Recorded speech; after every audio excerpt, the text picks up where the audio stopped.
ఎస్ఎల్బీసీలో ప్రమాదం జరిగిందని ఎవరో విలేకరు మిత్రుడు మీలాంటి వాళ్ళు అడిగినట్టున్నారు పత్రికా మిత్రులు. ఆయన ఏమంటాడు, ఎస్ఎల్బీసీ విషయంలో అసలు బీఆర్ఎస్ హయాంలో పనే జరగలేదు, కంప్లీట్గా మేమే చేసినాం కాంగ్రెస్ వచ్చినాక అని చెప్తారు. ఇది నిజంగా పచ్చి అబద్ధం. ఎస్ఎల్బీసీ విషయంలో కేసీఆర్ గారి యొక్క విశాల హృదయం ఏంది తెలవాలి అంటే ఎస్ఎల్బీసీ ప్రాజెక్ట్ విషయంలోనే తెలుస్తుంది.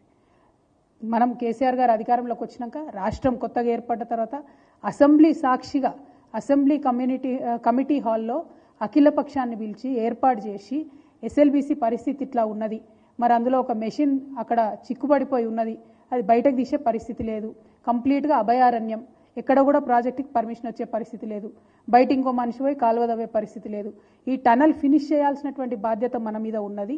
ఎస్ఎల్బీసీ నుండి శ్రీశైలం లెఫ్ట్ బ్యాంక్ కెనాల్ నుండి తెలంగాణకు నీళ్లు రావాలంటే ఇక ఈ ప్రాజెక్టులో ముందుకు పోవడం తప్ప వెనక్కి వచ్చే మార్గం లేదని చెప్పి అఖిల పక్షానికి ఎక్స్ప్లెయిన్ చేసి పెద్దలు జానారెడ్డి గారు ఆనాడు ప్రతిపక్ష లీడర్గా ఉంటే వారిని ముందు పెట్టి ఆ ఒక్క కాంట్రాక్టర్కి 100 కోట్ల అడ్వాన్స్ ఓపెన్గా కుల్లాగా ఇచ్చినటువంటి వ్యక్తి కేసీఆర్ గారు.